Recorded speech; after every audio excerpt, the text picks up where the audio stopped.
Sup, it's Mr. Eric, Sunday, December 5th, 2021. Happy birthday to my sister Monica. Now, unfortunately, I didn't really see Monica all day today because I spent the day sleeping in preparation for my hospital shift tonight. And when I woke up, I'm obviously going straight to the hospital for this 12-hour shift. However, this is not the first time I'm not seeing Monica on her birthday. Something similar happened last year. Last year on Monica's birthday, she had some boyfriend, alright? I don't remember the guy's name. He was a jerk. And the boyfriend came over on Monica's birthday to our house to celebrate. However, it wasn't a typical celebration where we have dinner together and then we sing happy birthday together. Instead, Monica, in addition to not only inviting her boyfriend, she invited her friends and their boyfriends. So, there was a total of 3 girls and 3 guys. 3 couples, alright? And what are high school couples gonna do when you're at somebody else's house when the parents are home, other than hide in the basement, cuddle together, and watch movies? So, that's what they did. I didn't see Monica at all on her birthday last year because her and her boyfriend were cuddling downstairs while Monica's friends and their boyfriends were also cuddling. Now, how is this possible to have this big of a cuddle session in a basement? Well, it's because our basement's pretty big, and we got like 3 or 4 couches slash futons slash sofas and maybe even a bed down there. You know, we always have some sort of furniture to make people comfortable in our basement. Now, I didn't really see what was going on in the basement in terms of cuddling. Maybe it was more than that. I don't know. But Mom and Daria saw. According to Mom and Daria, they went downstairs at one point and they basically see the girls lying on top of the guys, you know, under blankets and everything, but like fully clothed. And they're not even watching whatever movie's playing on the TV. They're just sitting there cuddling and like making out or whatever. So that's how Monica and her friends spent her birthday. Monica did come up though for like a couple minutes so we could sing happy birthday and have cake. But the boyfriend was being weird the whole time. He was like making fun of Monica and Monica was like nervously laughing. Grandma was also at our house and Grandma barely got to see Monica. So it was just a whole weird situation. And the whole time, Mom was pissed. Mom was pissed for allowing this whole cuddle brothel session to happen in our basement. She was disgusted by it. Of course, because Mom loves church. She loves being religious, and she's letting this happen in her house. So Mom said, never again. The whole time Monica is in the basement with her boyfriend last year, Mom is like furious. She's like, never doing this again. F this. And rightfully so, you know, I thought it was pretty disgusting too. I would never, ever invite my guy friends with their girlfriends and like cuddle together in the basement. Very weird, man. Very weird. But to each their own. High school girls just think differently and Monica's no exception. Alright, anyways, that's it on the Monica topic. We have a CMO patient to discuss.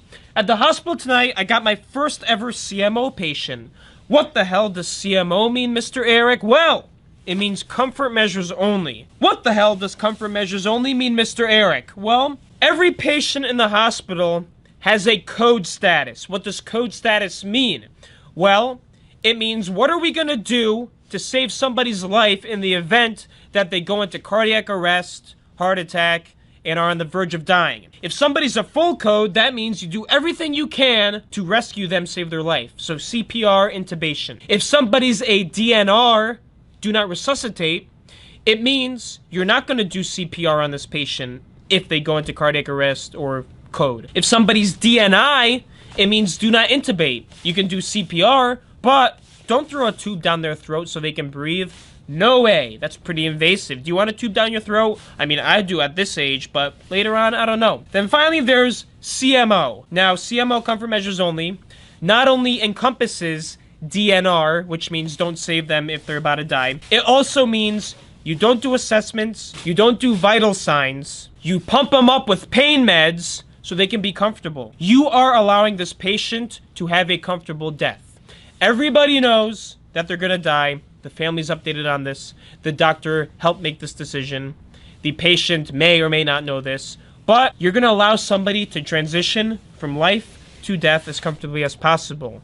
Without pain, without anxiety, without stress. You just want them to pass on peacefully. So, when somebody's a comfort measures only patient, like this patient I had tonight, you are going to be putting a bunch of pain meds in them. Whether it's IV morphine, Dilaudid, blah, blah, blah, blah, blah, and then Ativan for anxiety, then Robenal, so they don't get all these secretions in their lungs. You are giving them all these comfort meds to make them comfortable. Now, you are basically really only assessing for a couple things when somebody's CMO. You are assessing for pain, anxiety, respiratory rate, and whether they pooped or peed, soiled themselves, whatever, because you don't want them sitting there in their own poop. Now, in order to assess pain, you can't really ask the patient, are they having pain, because they're usually nonverbal. Instead, you're just going to take a look at them. Look at them. Are they grimacing? Are they, like, shivering?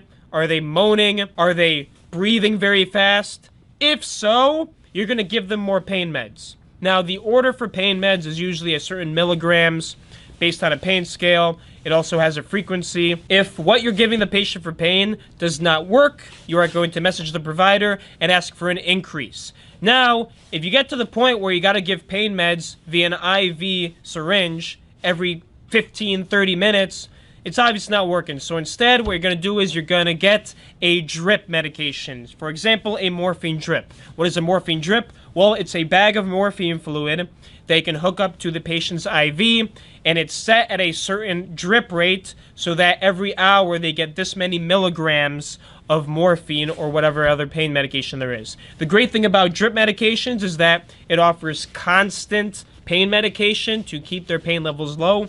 You can also titrate these medications up or down if needed. So if somebody's pain is not controlled by the lowest setting of the morphine or other pain med drip, you can titrate it up to get the desired pain effect. This patient that I had tonight had a lot of pain.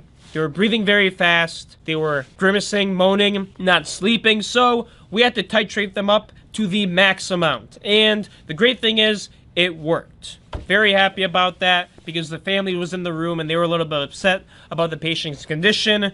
So, we did our job, I guess. Another thing with CMO patients is it's really freaking hard to deal with the family. The reason I didn't get into pediatric nursing or medicine is because I hate dealing with families. I hate having to walk into a room and have to address the family at the same time as a patient. I want to focus on the patient only because the family's usually freaking out all the time about little things and they want ginger ale, they want ice water. Please give me a freaking break, okay? When there's family with the CMO patient, they try to make themselves the center of attention too. And I understand that your family's, dying right now, but I have other patients to see that might be more important, and I don't have to get you this ginger ale right now. Ugh! But, that's the way it is. Think about yourself. If your grandma, your mom was dying, you want to be there for them. At the same time, though, you made the decision to make them comfort measures only, so please don't freak out about little things.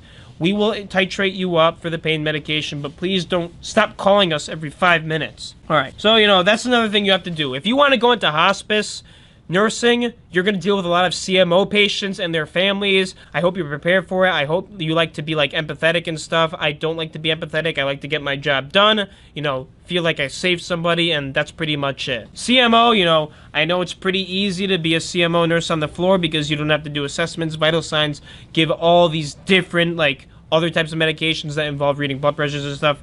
But, other than that, it's nice. The great thing about this COVID stuff now is that visitors aren't allowed on the floor. So, we get to kick people out if needed. That's pretty much it, though. After the hospital, I called my friend Kim from nursing school on the way home. We just chatted, see what's up. And that's pretty much it. Went home to sleep. I will let you know what's up for tomorrow. Let's see real quick. No nursing tomorrow, no hospital. So I'm going to do some warehouse stuff. Till then, peace.